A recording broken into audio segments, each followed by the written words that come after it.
everybody. నేను మీ English teacher. Welcome back to our channel English teacher. I hope everyone is doing well. ఈ రోజు కూడా మీకోసం మరొక మంచి వీడియో. ఇప్పుడు బయట ఫుడ్ తినడం చాలా మందికి అలవాటుగా మారిపోయింది కదా. అయితే ఈ రోజు వీడియోలో బయట ఫుడ్ అనే పదానికి సంబంధించిన సెంటెన్సెస్ ని ఇంగ్లీష్ లో ఈజీగా ఏ విధంగా చెప్పాలో క్లియర్ గా కొన్ని ఎగ్జాంపుల్స్ తో ఇప్పుడైతే చూసేద్దాం.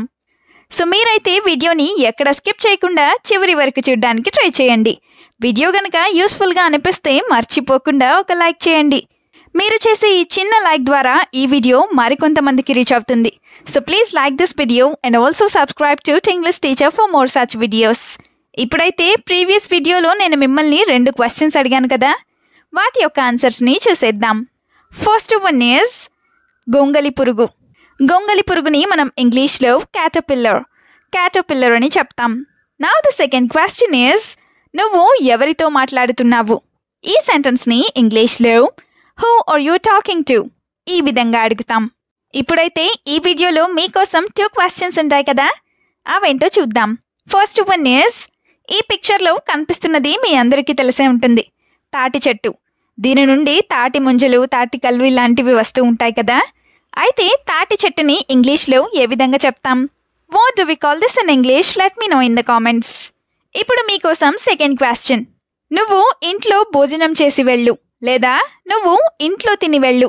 ఈ సెంటెన్స్ని మీరు ఇంగ్లీష్లో ఎలా చెప్తారో మర్చిపోకుండా కామెంట్ సెక్షన్లో కామెంట్ చేసి నాకు చెప్పండి. ఇదే విధంగా మీ సపోర్ట్ని ఎప్పుడు మీ లైక్స్ అండ్ కామెంట్స్ ద్వారా తెలియచేస్తూనే ఉండండి. ఇప్పుడైతే లేట్ చేయకుండా మన వీడియోని స్టార్ట్ చేసేద్దాం. Let's get started. First sentence of this video is బయట ఫుడ్ అస్సలు తినకూడదు. ఎవరైనా తింటూ ఉన్నప్పుడు ఇలా అంటూ ఉంటారు కదా. సో దీన్ని ఇంగ్లీష్లో we should not eat outside food at all. We should not eat outside food at all ఈ విధంగా చెప్తాం. వి షుడ్ నాట్ ఈట్ అంటే మనం తినకూడదు అని. For example, dishes cooked outside should not be eaten at all as they are not cooked cleanly. Dishes cooked outside should not be eaten at all as they are not cooked cleanly. అంటే బయట వండిన వంటకాలని అస్సలు తినకూడదు, ఎందుకంటే వాటిని అస్సలు శుభ్రంగా వండరు అని. ఇంకొక example, I eat out once in a while but not very often. Or I eat outside once in a while but not very often. అంటే నేను ఎప్పుడో ఒకసారి బయట తింటాను, అంతేకాని ప్రతిరోజు లేదా ఎల్లప్పుడూ తినను అని. సెంటెన్స్ నెంబర్ 2 ఈజ్ బయట ఫుడ్ చాలా కల్తీ చేస్తున్నారు. ఇప్పుడు దొరికే ప్రతి ఫుడ్లో ఏదో ఒక కల్తీ జరుగుతూనే ఉంది కదా. సో దీన్ని ఇంగ్లీష్లో all the food out side is very adulterated. All the food out side is very adulterated ఈ విధంగా చెప్తాం. అడల్టరేటెడ్ ఫుడ్ అంటే కల్తీ చేసిన ఆహారం అని. Now the first example is I have no faith in outside food, so I don't want to eat at all.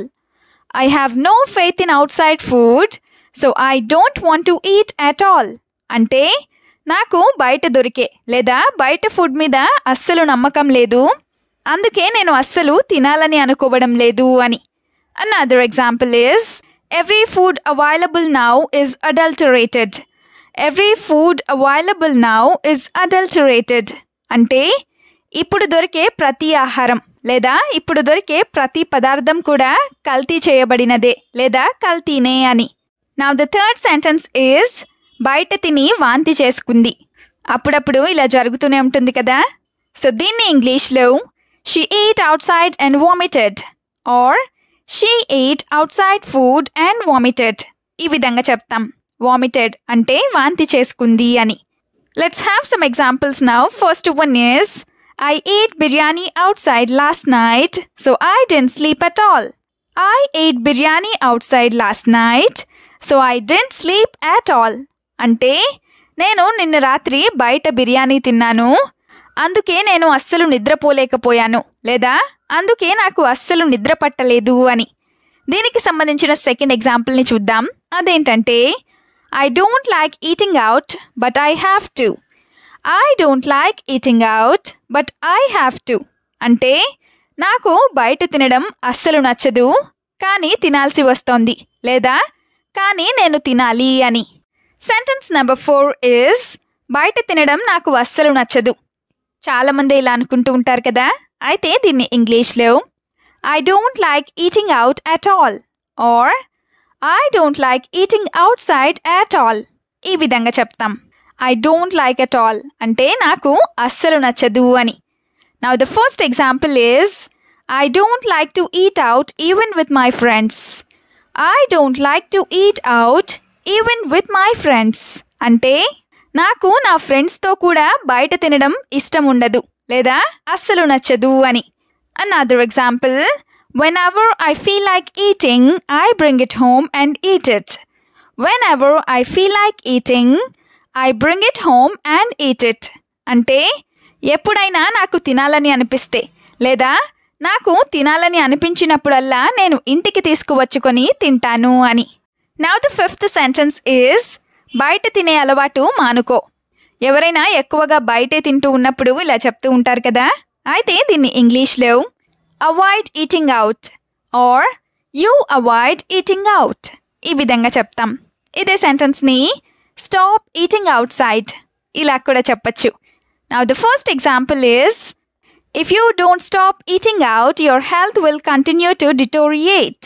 If you don't stop eating out your health will continue to deteriorate అంటే నువ్వు గనక బయట తినడం ఆపకపోతే లేదా మానకపోతే నీ ఆరోగ్యం ఇలానే పాడవుతూ ఉంటుంది అని. డిటోరియేటింగ్ అంటే క్షీణించడం లేదా పాడవడం అని. Another example, get rid of the habit of eating out and learn to eat at home.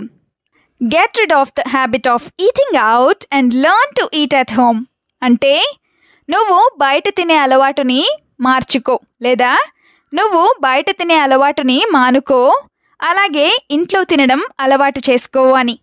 Sentence number 6 is కొన్నాళ్ల పాటు ఇంట్లోనే తిను లేదా కొన్ని రోజుల పాటు ఇంట్లోనే తిను. ఎవరికైనా ఆరోగ్యం పాడైనప్పుడు ఇలా చెప్తూ ఉంటారు కదా.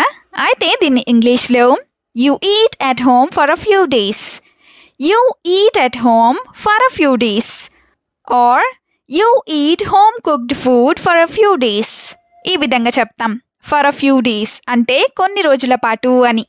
Now the first example is eating out every day can harm your health in some way or eating out every day can harm your health in many ways అంటే ప్రతిరోజు బయట తినడం వల్ల నీ ఆరోగ్యం ఏదో ఒక రకంగా దెబ్బతింటుంది లేదా ప్రతిరోజు బయట తినడం వల్ల నీ ఆరోగ్యానికి చాలా రకాలుగా హాని జరుగుతుంది అని. హార్మ్ అంటే హాని అని. Another example, what I am saying is for your own good. It's up to you whether you listen or not. What I am saying is for your own good. It's up to you whether you listen or not. అంటే నేను ఏదైతే చెప్తున్నానో అది నీ మంచి కోసమే. అది వినాలో లేదో నీ ఇష్టం లేదా అది నువ్వు వింటావో లేదో నీ ఇష్టమే అని. నెక్స్ట్ సెంటెన్స్ ఈజ్ ఇంట్లో వంట చేసే అలవాటు ఉందా లేదా ఇంట్లో వండుకునే అలవాటు ఉందా.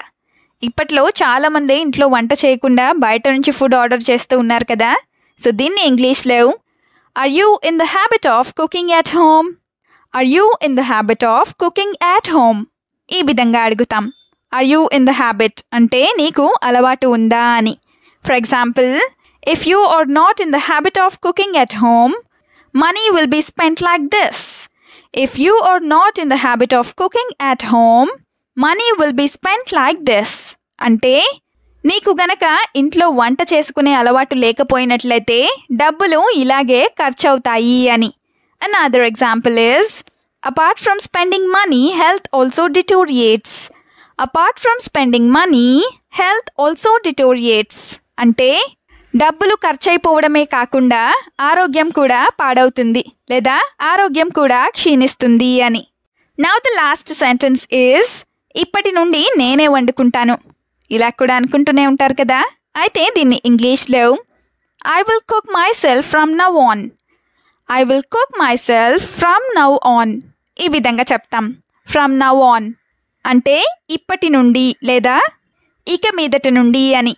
For example, even though it is difficult, I cook at home and never eat out.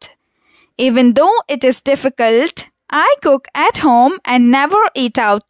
అంటే కష్టమైనా సరే లేదా కష్టంగా ఉన్నా సరే నేను ఇంట్లోనే వండుకుంటాను, అస్సలు బయట తినను అని.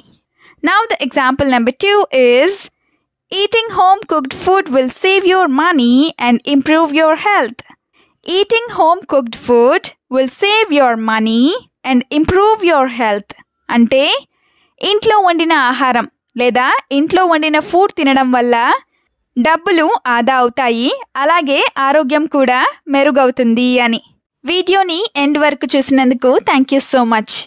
వీడియోలో ఉన్న సెంటెన్సెస్ అన్నీ తరచూ ప్రాక్టీస్ చేస్తూ ఉన్నట్లయితే you will become a better and fluent English speaker. ఈ వీడియో మీకు ఏ విధంగా అనిపించిందో మీ ఫీడ్బ్యాక్ని మాత్రం తప్పనిసరిగా కామెంట్ సెక్షన్లో కామెంట్ చేసి చెప్పండి. We'll meet you again with the useful and interesting video. Until then, keep learning, keep practicing and keep supporting Tinglish Teacher. Have a good day. Bye bye.